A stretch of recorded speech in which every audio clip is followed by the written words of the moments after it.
And APB, American Protection Bureau, voted #1 best on Long Island for all your security needs. Call 631-390-90. Yeah, remember Spice? That was channel 50.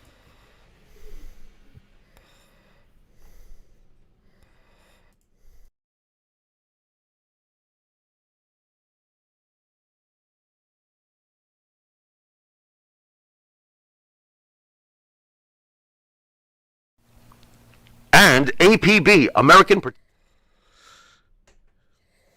Hey everybody, we're going live. So and welcome to another edition of the 30, found here only on the Monte and the Pharaoh channel. And now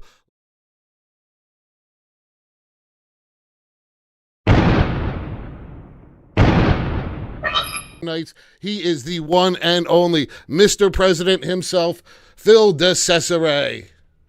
I bring you peace, my peace I give you. Welcome, everybody. Happy holidays, Merry Christmas, and we hope a Happy New Year. Okay, and now the one and only, the player, Benny Scala. What's going on? That man needs no introduction there. No introduction. Right out of Playville, currently in Minneapolis. And then hoping to be the first 5-time 30 champion. And then, of course, we have the one and only, the 30 champion, the one and only, what a day, Joe Lowry. You better believe it, folks. Happy holidays, everybody. What a Christmas it was for What a Day. Welcome to the show, everybody. What a belt. If I win, you got to mail it to me. I like that. That's right. I want that belt. We got to mail that thing back and forth. That is going to be the title. The title right there, baby. So yeah, hey guys, we come to the end of another wrestling year, and unfortunately Mike had to take the night off, but I think he just needed a little bit of rest. He's done this for 52 straight weeks. He deserves a night off. So first thing, this past week, Goldberg was on the Steve and Captain Evil podcast, and Goldberg called Mr. Vince McMahon a piece of shit, because back in the Judgment Day, or the Elimination Chamber in 2022, Goldberg did the job for Roman Reigns, and in return, Vince McMahon was supposed to give him a going out on top match, a retirement match, the right way. Unfortunately, that never unfolded. Do you guys think that Vince McMahon should be held accountable for this, or if he was in the wrong for doing this? And on that, let's go to Dan, and we'll get you on the 30 here. And ready and go. No, this is ridiculous. In Goldberg's tenure, despite not deserving any of it, he's beaten The Fiend. He beat Kevin Owens. He's beat Brock Lesnar in 90 seconds. He's a multi-time champion. He's highlighted pay-per-views, killed pushes. He's done all kinds of stuff that any veteran could only dream of. To turn around and then call the person who made those decisions, because it wasn't Triple H given their history, to call him that.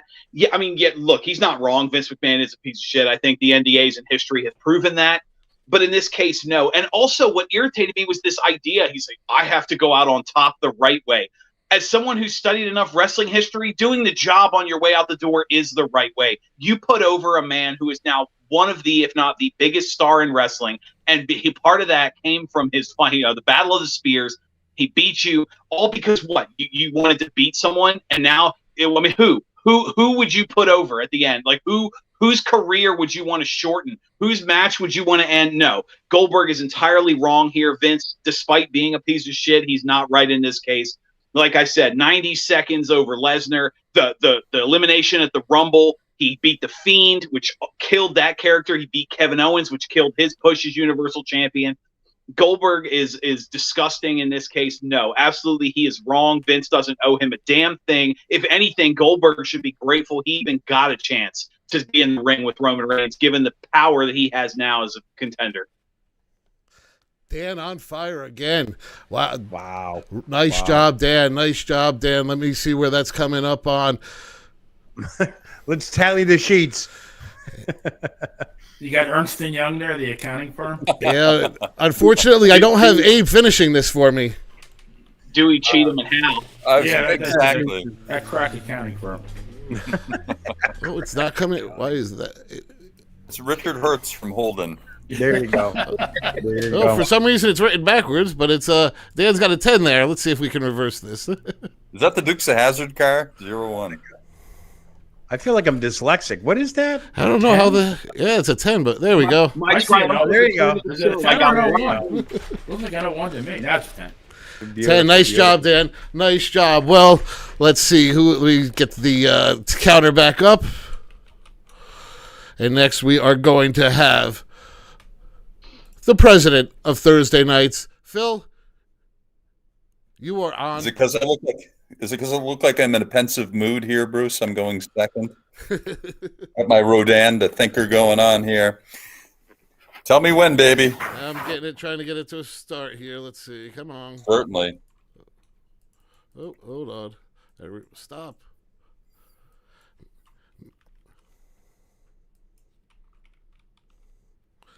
And go. Is Goldberg wrong? I don't know that he's wrong. We can all say what we want ultimately, and for the record, Bill Goldberg is probably one of the two nicest people in the business that I've ever met. Had the good fortune of meeting him on a few occasions, hanging out with him for a while, visiting his gym down in Georgia back in the day. And he's legitimately just a good dude, But, as far as business goes, I have to agree with Dan with respect to all the favors that were accorded to him, certainly not only in the ring, but also, let's not forget, his son Gage was very involved in some storylines and got some nice screen time as well. So, I think the family's been really honored and feted very well by Vince and the WWE. And I know that he had some problems with Hunter once upon a time, and they seem to have gelled over that. But, the question is, and I understand Goldberg's passionate about having a retirement match on a huge stage, but we really have to think who'd be an appropriate opponent for him, too. Does WWE have someone that would be appropriate for him? Would MJF from Elite, from AEW, maybe be a better opponent ultimately? I understand that some of their negotiations might have fallen through, too. It's not too late yet, but actually I just saw Goldberg at a baseball. And that's time. Goldberg's looking slim these days. So let's transition. So how did Phil end up? Phil, not bad. Dan's still in the lead, but pretty good there. Well, next up, Thank you. we are going to have man who needs no introductions there, down in that bottom corner there, the player, Benny Scala. Let's get this timer back up. I don't know why the timer is not resetting. You guys, it's not coming up on the screen right now. I'm not sure why. But I'll let We'll you. just have to give Benny a 0 for this round. So here we go, and timer's gonna start. Go ahead, Benny. I'm good. You're good. All right. I can't say anything, but all right. Well, to quote the great comedian George Carlin, you can prick your finger, but you can't finger your prick. So, having said that, is Vince McMahon a piece of shit? 100%, absolutely, positively. However, is Vince McMahon a piece of shit because of this? I would say absolutely not. I think Bill Goldberg has been very well treated. He's been very well paid. I mean, I think he's been paid far more than his talent warrants. And, like both Dan and Phil said, he's gotten his share of high-profile matches. He's gotten the championship back at 55 years old. His son got in the action. So, the only people who go out on top in this world are prostitutes. And not to say, or maybe the bottom, if you really think about it. But, on the side, never mind. We won't get into that now. But it's not over yet either. I mean, we still have it could still happen. Like Phil said, maybe MGF comes in. Maybe Punk. Who knows? There's still time. So I think Goldberg, you've been very well paid. You've been very well treated, and maybe there is somebody next for you. But I think no. McMahon has been a piece of shit for a million different ways, but this was not one of them. All right, Benny, your time's up there. And let's see how we ended up. Oh, Benny's number ended up going over to What a Day. Let me figure that one out. But Benny, looks like you got a 9. We'll figure that out on the next cut through. And so let's see. We got the only one person left for this round, and that's What a Day Joe. You ready there, Joe? Well, I guess I'll be as ready as we all can be. Right? Are you ready? Is the real question. Yeah, this is absolutely. This is a little more challenging today than I thought it would be. Pushing too many buttons. So oh boy. Let's get Joe ready. Joe is up. I don't see a clock, so I have no idea how much time I have. I can't, for some reason. I have the clock here, and I'm starting it, and it's just not showing. But go ahead, go. All right, Goldberg trying to make headlines again, calling Vince McMahon a piece of shit. Is he looking for a quick payday? I don't know what's going on with this man, but let me tell you, his retirement match. It has to be Super Showdown 2019 with The Undertaker when you friggin' tombstoned him on his head and almost ruined The Undertaker and everybody else in between. I don't know. This seems like another type of attention-grabbing thing that Goldberg wants. I think I turned on the channel CBS or whatever the other day, and he speared some guy wearing a Tom Brady jersey in Atlanta during a college football game. I mean, come on. Goldberg is Goldberg. He's done his thing. He's wrestled. He's made millions of dollars. And, of course, he's been inducted into the WWE Hall of Fame. What do you need a retirement match for? Nobody needs a retirement match after you've been into the Hall of Fame. This is absolutely crazy. For me, Goldberg, he did what WCW wanted him to do. He came in, did the 1,000 and whatever million undefeated streak and all that stuff. Total preposterous. The man had no wrestling background. He was a 2-minute guy at best. I mean, I'm not a great fan of Goldberg, but nonetheless, I think it's just a marketing ploy. 10 seconds. 10 seconds. And now I have 10 seconds. That's why he's trying to give you a clue there. I'll just say Super Showdown 2019 when he dropped Undertaker on his head, trying to do his move. That's all we need to know about Goldberg. All right. Nice job. Oh. So good, nice job on that. We got so coming out. We got the champ is in the lead still after the first round. Then we've got Dan, and then the player and the president tied. So as we come into the end of the year again, this gives us some opportunities to reflect back. We've seen multiple wrestlers start to break through. Some make some mistakes that maybe cost them some opportunities, while others we lost without ever getting to know what their true potential would ever be. In your opinion, which person, alive, dead, had the greatest impact on the industry of this past year, and why? And let's see, we've got Mr. President himself is going to be up.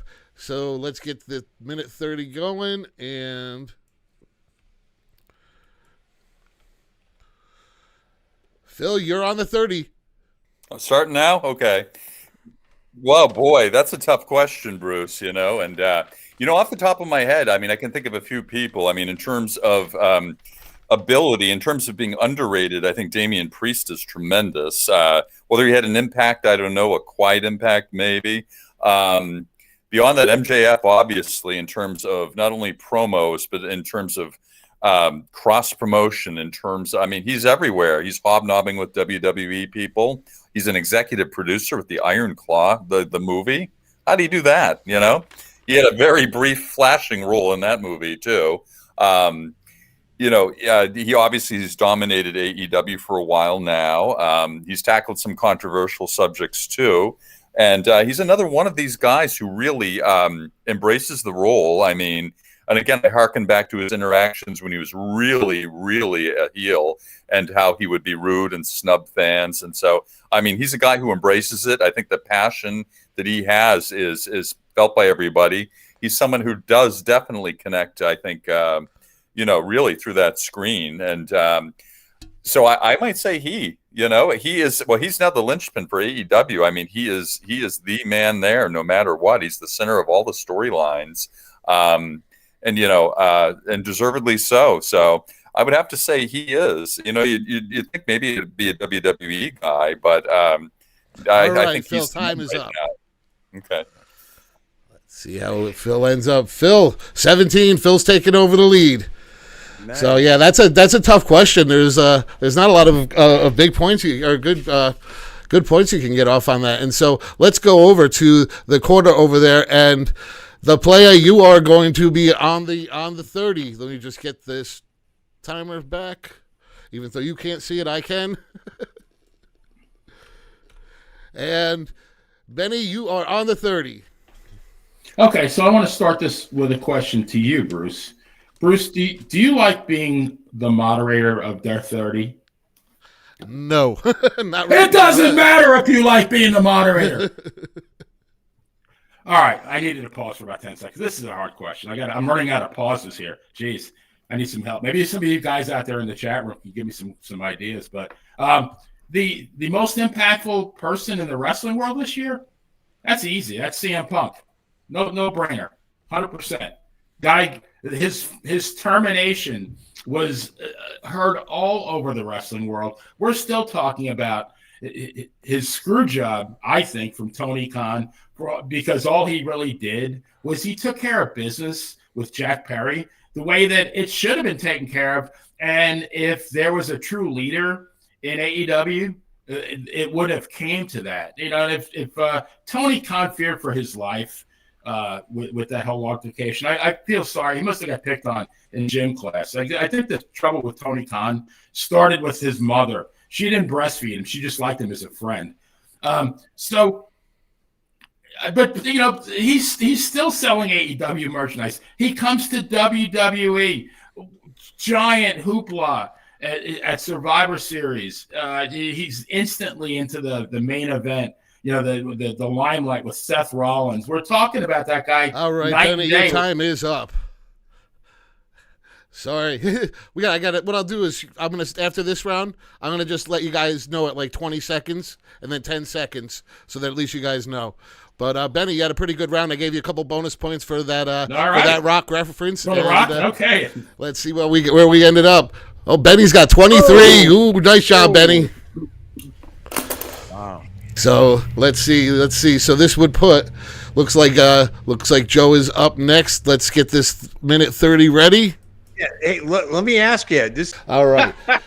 So as we come to the end of the year, who made the biggest impact in wrestling and why? Is it was it somebody alive, dead? Okay. So biggest impact in wrestling this year. Okay. Yep. All right, awesome. Yep. Let me transition, get you on the page, and then you're on the 30. Go ahead, Joe. All right, biggest impact in wrestling this year. I don't know. Wrestling was kind of, you know, you got to think about it. Since WrestleMania up until CM Punk's return, wrestling was kind of stale, if you ask me. A lot of storylines were blah, blah, and AEW was so-so, and John Moxley was bleeding every week to the point that they're putting signs up in the stands now saying that John Moxley will bleed. That is a spoiler. My thing here is the biggest impact this year in wrestling. It's a no-brainer. It's the bloodline, the storyline, the WWE writers, whoever's in charge of that storyline was unbelievable. I mean, Michael Cole even said it. They should have got Academy Awards. I mean, Jimmy J. Uso, Kevin Owens and Sami Zayn, Roman Reigns, Paul Heyman, those backstage vignettes were unbelievable. It sucked you in every Friday night on SmackDown, and then they would go over on Raw a couple of times and, you know, throw them a bone and all that stuff. But the biggest impact, it's not just one wrestler per se. I get what the player was saying about CM Punk. That was a great comeback, a great re-entry into the world of wrestling after what happened with AEW. But the biggest impact, we're all still talking about it. The bloodline, it's still going on. It's probably going to culminate at WrestleMania when The Rock comes back and does something to Roman Reigns to go ahead and end this storyline. So, you know, you got the Cody Rhodes, you got all that stuff. To me, it's the bloodline, the storylines, the way it was written, the way they acted, the way they turned on each other. Solo Sikoa being thrown in there. It was an unbelievable time for SmackDown, which they're probably going to regret now because they're shopping that program off there. All right, I'm done. How did we do? Oh, Wow. That's a nail biter. What a round. Come on, Dan. I got faith in you. You're going to be up. Let me just get this timer reset.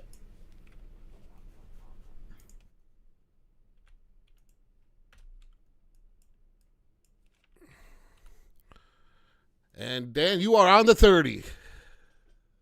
Yeah, I can't really disagree too much with some of that mentality of the bloodline. However, I'm going to side with Benny on this one and say the most influential single person in wrestling this year was CM Punk. Not only did his drawing power create the Collision show, which has fallen off a cliff with him being gone, but the storyline behind his firing to handling the fact that Omega and the Bucks are now gone from television, Omega indefinitely, and the Bucks come back when they feel like it. Jack Perry's still suspended.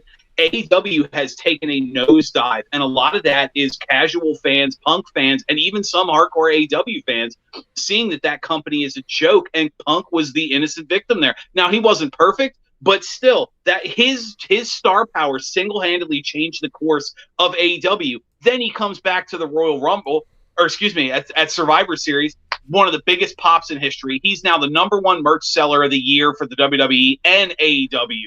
Simultaneously, first person to ever do that. He shows up on Raw and SmackDown, pops some of the biggest numbers. They're already hyping the Rumble. And just this week, he had his first return match in 10 years, 16,000 sold out Madison Square Garden, standing room only. I mean, the fact that he is the biggest star in the world is just undeniable. His impact, even if he has another falling out in WWE, it'll be huge news. It'll change the course of the business. One guy, one person changed the course of both companies. Nice job, Dan.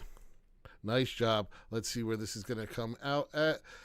Transition. Dan's got 21. This is going to be a close race. Ooh. Phil, we got to get a little bit of a comeback now. You got to help me, Bruce. So awesome. Nice job, guys. Nice job. That was a fun one. Yeah, I would have to agree with you guys. I'd have to agree with... We do all know the correct answer is Ric Flair launching Woo Energy, Wings, and Ric Flair Crypto all in the same year.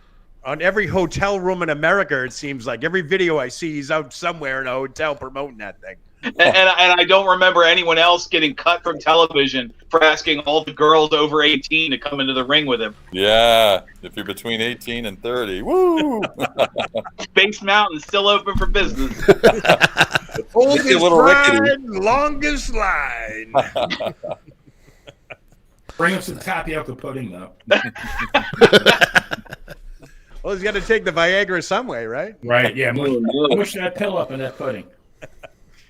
So, all right, guys, nice job on that last round. So, let's see. So, listen, WWE superstars that were released back in September are now free agents. There's some major names out there, and they're all available.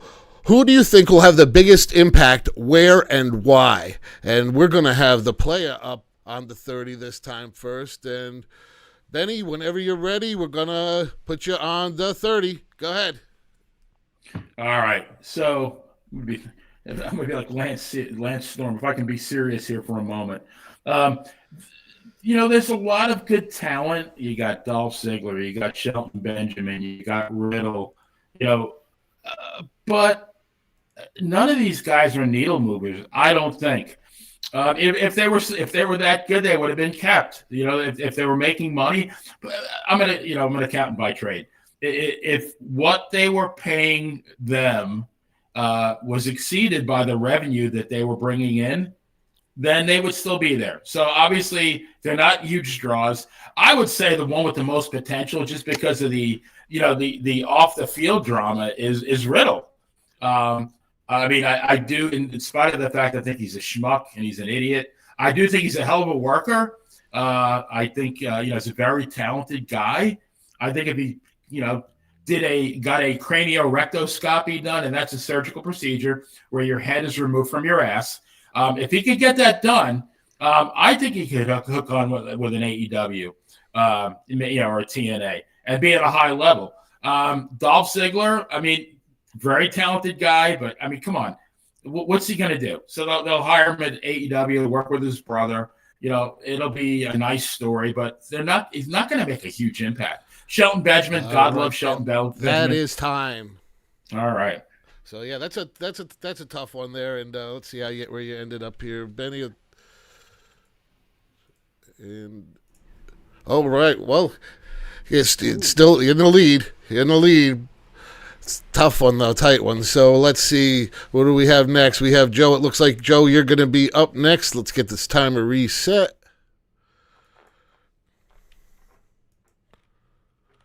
And, Joe, you are on the 30. Okay, for some reason, I had this question in my mind already, and I put notes out from last week. So I'm going to go down the list real quick. Mustafa Ali, probably Ring of Honor via AEW. Aliyah, maybe AEW. Shelton Benjamin, WWE is going to rehire him as a producer. His in-ring profession, I think, is probably over. Rick Boogs, probably TNA. Dana Brooke, I'd say TNA, but more or less OnlyFans TNA about that one. Dabakato, probably repackage him as the Nigerian Polish descent. Quite a combination, by the way. Whoever heard of a wrestler from Nigeria and Poland? Unbelievable. Elias, all bets are TNA and AW, but he's got such a musical career. I would say he's going to probably cut an album. Quincy Elliott, the Super Diva, was let go while on the injured list. She's still out. I have no idea where she's going to go. Yulissa Leon, most likely Mexico. Mace and Mansoor reunite as the M&M tag team. Riddick Moss, I think, will go back with Tennille Dashwood to TNA. Matt Riddle, Major League Wrestling, and probably every other indie show he can think of. Shanky back to India. Top Dollar, AEW with Hit Row, resurrected in the AEW in some form or another. And, of course, Dolph Ziggler will probably end up in AEW because his brother Zach is with him as well. Other than that, I don't know, folks. I think one of these people is probably going to be under the mask that will be revealed this Saturday at World's End or whatever that pay-per-view is called with AEW this Saturday, because quite frankly, what I saw last night on Dynamite was just nothing but a shortcut to lower the fans' expectations with All Samoa right, that's Joe. time. Wow, Go. Joe, great job. You nailed everything. I don't think you didn't get anybody's career, anybody's future. Nice job. Whew, big round. So let's see. Next, Dan. It looks like Dan's going to be up next. Let's get him. I have one. Let's see. Dan, we're going to get you on the 30, and the timer is set, and you are ready. Go. I didn't realize Joe was going to run for office because he just talked for 90 seconds and said absolutely nothing. And I don't mean that as a criticism to him. I mean, think about it. He broke down every single name on that list, and not a single one of them is going to move a needle, move an inch, or cause anybody to care about anything. I've seen Matt Riddle being advertised in Maryland, MLW, and other places. No one cares. No ticket spikes where he is waving the belt in the background. But, I just recently saw OSW reviews on YouTube had a commercial starring the former Mansoor and Masse. And I mean, when you're doing YouTube commercials for reviewers, don't get me wrong, OSW, great stuff. Where are you going to go? Even if Dolph Ziggler ends up in AEW, he's not going to move anybody. The fact is, there is no one on that list that is going to end up anywhere that's going to change the game in any way. You've got too many big stars, too much talent. Now, I did notice Joe mentioned Elias, but he didn't mention Ezekiel. I see Ezekiel getting rehired, rating bump in any way. And if any of them end up under that devil's mask, it'll actually end up being worse than I think that this black scorpion crap that they're building up to is going to end up being. But no, to answer your question, who's going to make the biggest impact? The answer is no one. Zip, zilch, nada, zero. To take it to the bank, as they would say. All right, I would make a Yankees time. reference, but no. Let's see. Nice job, Dad. Nice job. You got a couple bonus points there for picking on Joe. We appreciate that. Yeah. So, nice. But you didn't catch him, though. You didn't catch him. So, well, Dan did pretty good. I thought he did great. He did do great. Yeah. He did great. So, next up, we've got the president of Thursday Nights. He's going to come from behind. Let's see if he can. Not like Pat Patterson, but I will help him. Or SD. Didn't hear about, and as far as I know, is still available and is a woman without a country right now. And she moves more than the needle with me. Is no doubt the hottest commodity out there right now. We look at the landscapes in the women's division in both organizations, and Charlotte's out now with an injury, and I think she's going to be out for 9 months or so. And lately these injuries have been mounting, and I think of mounting when I think of Sasha, but in both companies, and yeah, I'm stealing your humor there, my friend. But she's great, isn't she? She's athletic. She looks incredible. Love the two-tone hair. She's just, she's missing in action. I mean, there should be a war to get this woman back in the ranks, and I think whomever gets her is going to do very well. So I think she'll be the most impactful free agent wherever she may land. I know where I'd like her to land, but as Gorilla Monsoon would say, that's highly unlikely. Yeah. Nice job, Phil. Nice. Let's see where he ended Banks up. was actually just in Boston for the house show saw. last night, right? Yes. As Gorilla Monsoon would also say, will you stop? You went Good one job, to the well guys. too many times. I think I did. So you guys got to catch that champ, though. He's moving ahead a little bit. So Not by much. No, it's a close one. Gotta love Bruce, though. He's doing it all tonight. He's doing a great job, everybody. Let's give him some love, huh? Well, Let's give him some love out there. Attempting. It's it is a little bit of a challenge back here. I appreciate the support, guys, because what a day. You produce your own shows. It's a challenge trying to get through all these screens and figure out what's coming up next. Yeah. So 3 roles all at once. It's crazy. Yeah. So awesome. So listen. So this one kind of piggybacks off of the last one. Or the first one. Many wrestlers were expected to move the needle this past year, but somehow they kind of fizzled out. Which wrestler had the worst year? Why? And is there hopes for a rebound in the next year? Ooh. Joe, you are on the 30, and go ahead. My God. I'm going to have to dig the tunnels for this one. Who had the worst? I would have to. I'm really dumbfounded by this one. There's a lot of wrestlers out there that didn't really move the needle, did everything or fizzled out, and half of them were released by the WWE back in September. But I want to say the one wrestler who did not move the needle like expected, and you're probably all going to kill me for this, is and I'm going with my gut, the way the needle needed to be moved was Cody Rhodes. And I hate to say the Lesnar fiasco all over again. Fizzle, fizzle, fizzle. Enter Seth Rollins. Enter the bluff with CM Punk and Randy Orton all coming back. And Cody Rhodes is right there at the Premium Live Events post conferences saying, oh, it's great. It's all about business and all that stuff. He is the one that probably fizzled out. And I say that because he's the guy that comes out every week and he's getting sidetracked. I don't know if it's the writing with this or what it is, but he needs to, hate to say, he's going to have to repackage himself in some way. And do I dare even say he's going to have to turn heel? I don't see this going anywhere else but him to finish the story. Right, we talked about it last time. week. It wasn't until 2026 he won't finish the story. So, yeah, disappointing, fizzled out. Cody Rhodes, the American Nightmare. Let's see where we ended up. Ooh, Joe's he's got a good lead there, guys. Let's see. Does that say 50? That says 50. Nice oh my job. Lord! I can't quite see that number. Is it still lower than my record? I don't remember. It is. Okay. Oh, wait, you weren't there last week, Dan. 107, baby. Somehow something happened to my camera midway through my stream. I think Mike's counter got stuck last week, brother. You got frozen in time. So who we got up next? Oh, it looks like Dan's gonna be up on 30 next. So let's get him up here. And Dan, you are on the 30. Go ahead, my friend. All right, I'm going to change course a little bit. I will agree with Joe that Cody losing at Mania was probably the biggest lost opportunity and definitely derailed what momentum he had. But he's still soaring merchandise sales. He's still popping numbers. They still have a chance to put him in the spot at Mania to win something huge. I'm going to change it up and say the biggest fizzle this year in wrestling is actually not a wrestler. It's a person behind the scenes. The biggest disappointment this year in wrestling is Tony Khan. He has proved this year beyond a shadow of a doubt he cannot run a company. He cannot book a cohesive script. He's more interested in being friends than actually doing his job. I mean, you have the story of how he botched the CM Punk firing, and now the leaks with the NDAs over the fight.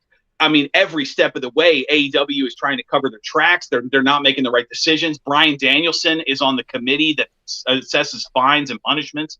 Chris Jericho just got into a Twitter feud, or excuse me, an X feud with Stephen P. New, Christmas morning. Like every step of the way, that company is falling apart at the seams.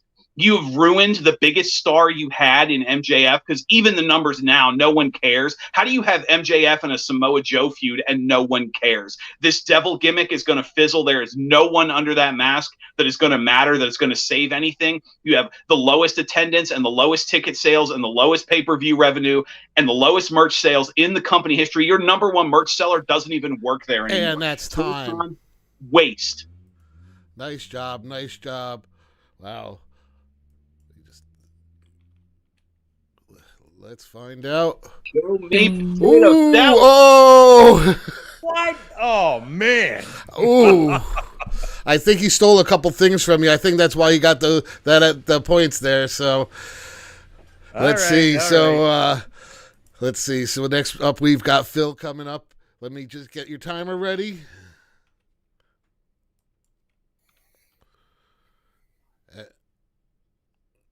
Ready for blast off. And go ahead, Phil. You're on the 30. I agree with both those guys. Well, not so much with the Tony Khan, Dan, because I'm still thankful he brings us an alternative, and I know we certainly disagree with the alternative, some of us. And I definitely would go Cody Rhodes, and I knew you were going there, Joe. I'll totally agree with that. But as far as someone who's reached the upper echelon, and we could argue has fizzled, would be someone who's a favorite of mine. Finn Balor, okay? We're talking about the first Universal Heavyweight Champion, okay? A darling of the Indies. He made his debut. His first appearances, as we know, were in Boston, right, with Sheldon Goldberg. He brought him over, so we have an affinity for him. But again, lost in the shuffle. Yes, he's had a tag team champion here that's gained a lot of popularity in the process. And I'd argue that he's being lost in the shuffle there, too, certainly to Damian Priest, in many respects, certainly to Dominic, certainly to Rhea Ripley. And he better get the hell out of there before old JD overshadows him. This guy is money in the ring. He still is a phenom, and he's still young, and I think he needs another run with the title. So I'd say he's kind of fizzling right now, being lost with within the confines and of that this. Is time. Okay. Nice job, Phil. Let's see what.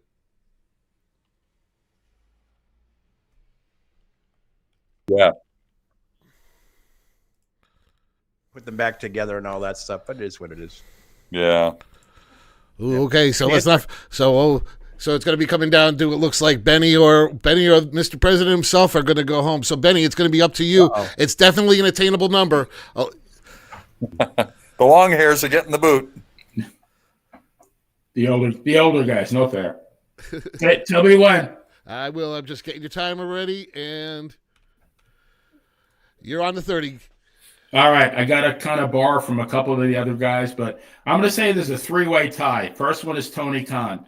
Tony Khan could not find his asshole with Funnel and Google Maps. The guy loses. I got to get points for that. Come on. The guy loses $34 million this year. $34 million. And I don't think the outlook's very good for 2024, because I don't think he's going to get a new TV deal. Or if he does, it's going to be like TV Land or something like that, opposite the Waltons. The other one is like, I think, believe Dan said, Cody Rhodes. Cody Rhodes is going to be like Lou Gehrig. Lou Gehrig, great ball player, always second fiddle. First to Babe Ruth. Then Babe Ruth retires. Cody Rhodes is now, his own man. But who comes to the Yankees but Joe DiMaggio? So he was just destined to be the number 2 guy. Just, great wrestler. Just even keel. I mean, popular, but, not sizzling right now. Last one, and this has been a couple-year decline, is Asuka, the Empress of Tomorrow. Because this woman was virtually unbeatable in NXT. She was the champion, I think, for 2.5 years, undefeated. Comes to WWE, wins championships. But before you know it, she's jobbing to Carmella. Come on, and Alexa Bliss, please. So, and given what this woman is, I think this woman is an amazing All right, talent. that is time. All right, let's see who is it. What's going to go on here? So let's see what happens when it. Uh-oh. Oh, I'm sorry. Sorry about that, Mr. President. What? Fitchburg Tone? Really? Come on. There's a reason why I save my salad, why I don't eat the whole supper before the broadcast. I race home, I have the supper, I wait for the salad. It's something to look forward to. Maybe some butter in the rolls, maybe a little holiday fudge, But there's always dessert. There's always dessert. All right. Hey, Phil, it's always a pleasure. I will talk Thank to you you, soon. man, and great Good job, job. man. See you, All right. Phil. okay, brother. Bye. Dun, dun, dun, There dun. goes Phil. All right. So it's down to you three. Benny, you got a little bit of work to do, but I got faith. I definitely have faith that you can pull this off. That's what she said. This title is up for grabs.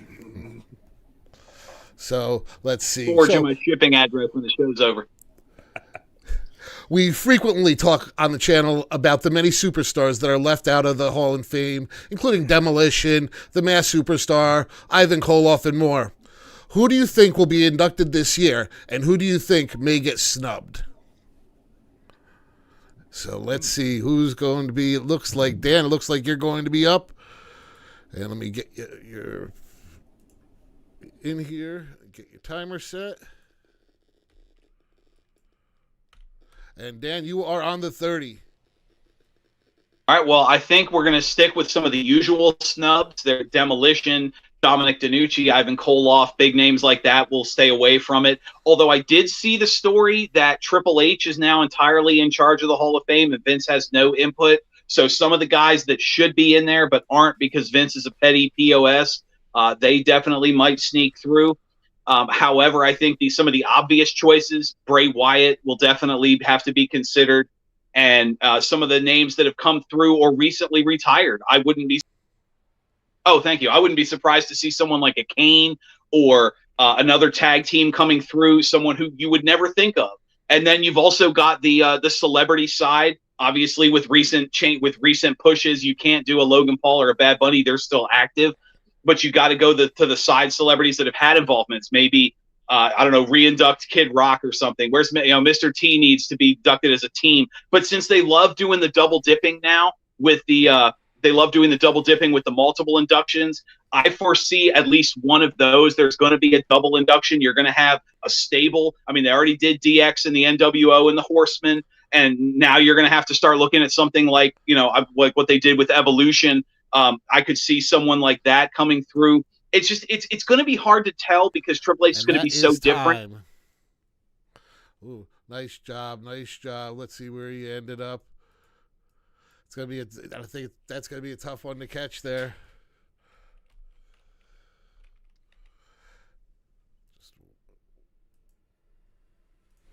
And 62. Nice job. Dang. Nice job. Ruh-roh. Benny's going to have a lot of work ahead of him here. Benny, I got faith in you, though. If anybody can do it, you can. Tommy Quando. Let me get your timer set. And you are on the 30. All right. Well, and I'm going to be very serious here, and I'm going to give this answer, and I don't even care if it doesn't give me enough points to get into the finals because this is something I need to say, and I'm going to dedicate this answer to Renee Koloff, who is my good friend and is the widow of Ivan Koloff. And if you, to me, first of all, the Hall of Fame exists in Vince McMahon's mind only. What are you being inducted into? You really, there's no building, there's a ceremony, but it's all this is an acknowledgement from Vince McMahon. Well, now it's an acknowledgement from the WWE, but until they actually have a building.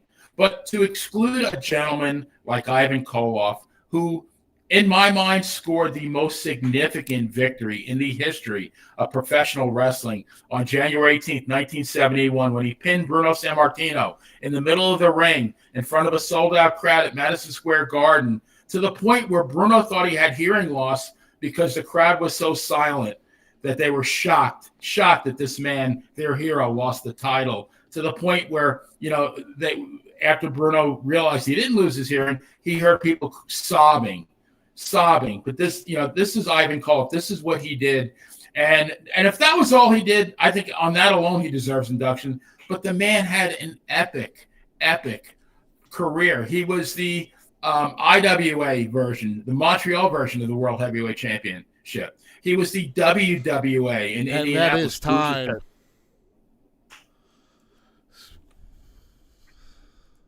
Let's see.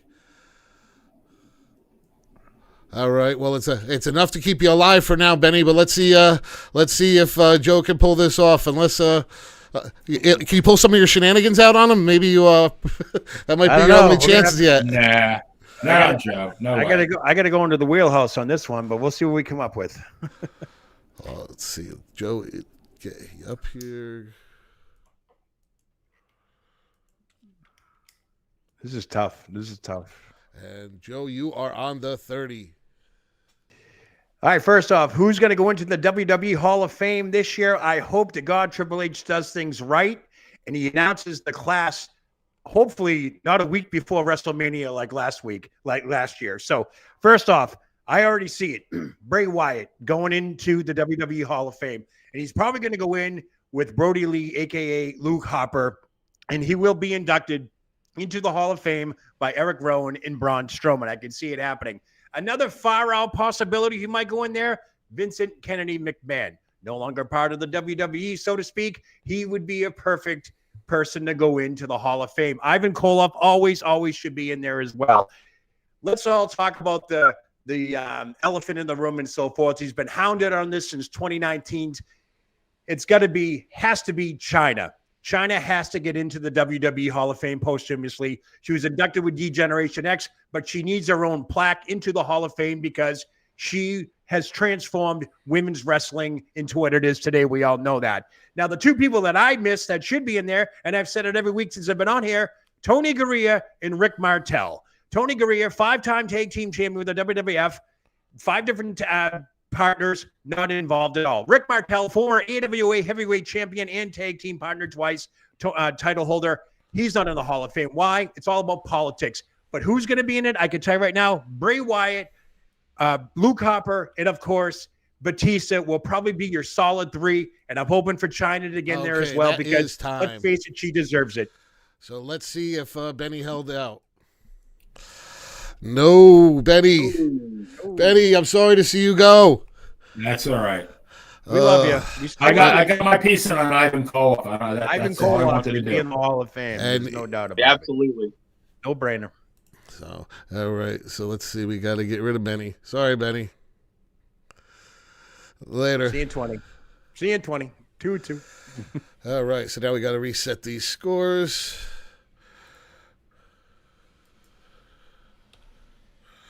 For this final round. That looks about right. Oh, he's talking crap already. What? All right. Awesome job tonight, guys. Here we go. Yeah, possession is 9/10 of the law right now, isn't it?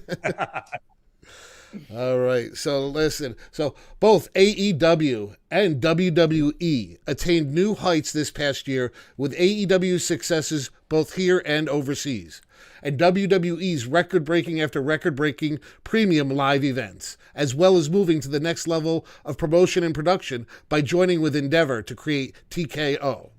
Although it seems saturated, wrestling seems to be at its healthiest point in the past 20 years. What major angles or shakeups would you like to see and would you expect to see over the next year? And let's start with, we're going to go over to the challenger, Dan. I'm going to put you on the 30, and that would be an hour 30. That's not the one. And Dan. I can talk that long. And go, Dan. All right. Well, first off, we'll start. You mentioned AEW. I'm going to disagree with you on their record heights outside of Wembley. They are at some of the lowest ticket sales, box office revenue, merchandise sales, and just money in general that they've ever been as a company. I mean, recently, several high-profile people have left the company, including their head of merchandise.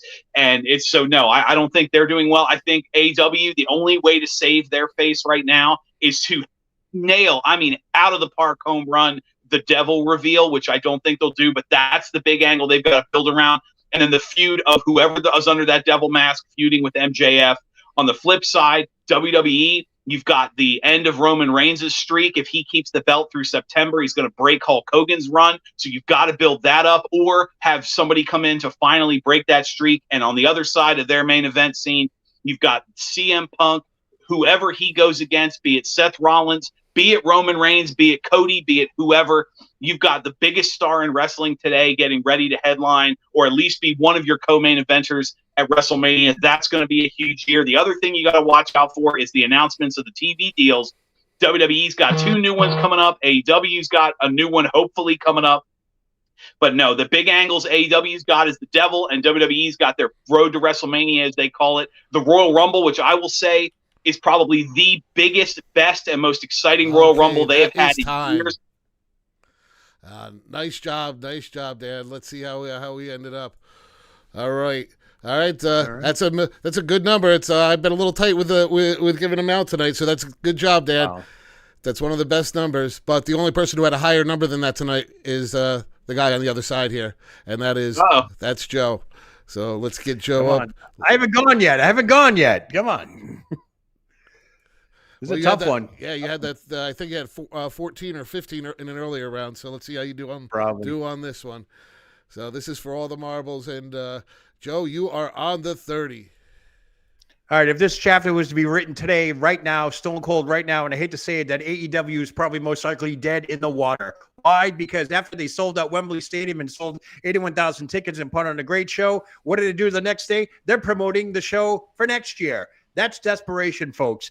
My biggest thing here, as Dan said, was the bloodline and Roman Reigns and The Rock and CM Punk and all that stuff. What I'd probably tell you is that CM Punk will eventually turn into CM Punk. Reason being, he came back way too spiffy clean, all that good stuff, all that stuff. Now I'm seeing videos of him outside Madison up by fans. He's waving all that stuff. When will CM Punk turn into the real CM Punk? Only time will tell, and it will happen, no doubt about it. But the biggest thing I'm looking forward to, and it's going to happen because it's probably the biggest thing in wrestling right now, the UFC and WWE merger. Crossover. Before now, whenever, I don't know when it's going to happen, but you're going to see it happen. Las Vegas is going to be the UFC, WWE capital of the world because you're going to see Conor McGregor on one side, Roman Reigns on the other, CM Punk on one side. And do I dare even say that Jake Hager even tries to come back and gets back in the ring with maybe CM Punk? Who knows? But I see that as the biggest storyline. Everything else, we know what's going to happen. The bloodline's going to implode. But I'm looking forward to UFC, WWE getting together. And that the PR departments are already dropping the stuff. So that's what I think. So I think this was merging with UFC. They risk a brawl for all situation. And we have a new champion, Dan Sebastiano. Nice job, Dan. Way to go. Dan comes back. What? I'm gonna send you my address. I expect that overnight postage. We gotta say goodbye to Joe here. So this is horse manure. I'll be back, Dan. I'm coming back for you. There's no doubt about it. Later, Joe. Dan, nice job tonight. Nice job. Can't wait to see you defend that title next week. Let's come back. So, thanks for dealing with me with some of those little technical issues. And, thank you, everybody, for tuning in. And we'll see you next week when Dan will be back to defend his title. Later, guys. Take care, Bruce.